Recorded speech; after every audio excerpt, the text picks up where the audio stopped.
I had just left the hospital after undergoing a dilation and curettage procedure for uterine fibroids. On the bus, I happened to encounter a woman who was crying and claiming she had menstrual cramps and a terrible stomachache, asking me to give up my seat. But I refused. I never expected the woman to be the famous internet influencer Bella Marsh. While I was completely unprepared, she started a live stream, and the next day, I was violently attacked online and pushed onto the trending searches. Netizens even dug up the record of my procedure at the hospital. With a uterine wall that thin, it's obvious she has had so many failed pregnancies. No wonder she was so shameless and refused to give up her seat. Turns out she's a despicable woman. The so-called righteous netizens harassed me until I fell into depression, and even my boyfriend stepped forward to accuse me of being dirty and said he wanted to break up. Unable to endure the blow, I jumped from the rooftop, while the female influencer gained tens of millions of followers and began live stream selling, earning more money than she could count. Only after my death did I learn that the influencer had been my boyfriend's childhood crush. To boost the popularity of her live stream, she and my boyfriend had deliberately staged the entire scene. When I opened my eyes again, I had returned to the very day Bella asked me to give up my seat. Hey, my menstrual cramps are really bad. Could you let me sit for a while? I'm sure you understand, right? Please, I'm begging you. The voice beside my ear gradually grew louder. I snapped back to my senses and looked into a pale face. The pain of my body breaking apart still seemed to surge through me, and I could not help but shiver. After staring blankly for several seconds, I finally realized that I had been reborn. I had returned to the very day when the influencer Bella Marsh had coerced me into giving up my seat. I still have 5 stops left. I really can't stand it anymore. My head is spinning, I feel nauseous, and I might throw up. Just let me sit for a while.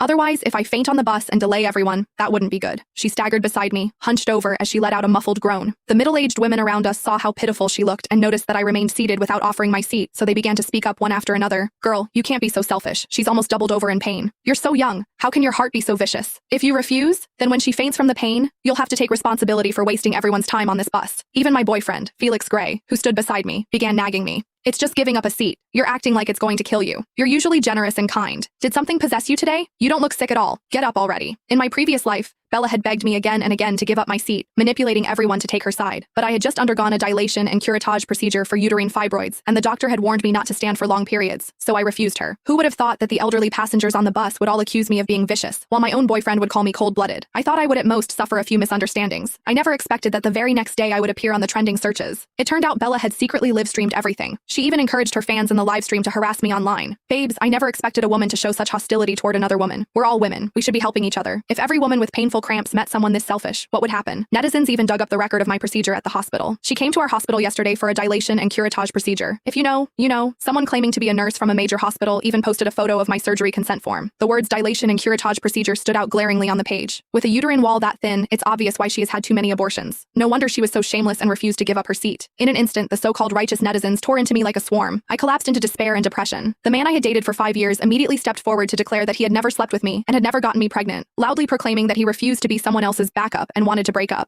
Unable to bear the blow, I jumped from the rooftop, while Bella gained tens of millions of followers and began live stream selling, earning more money than she could count.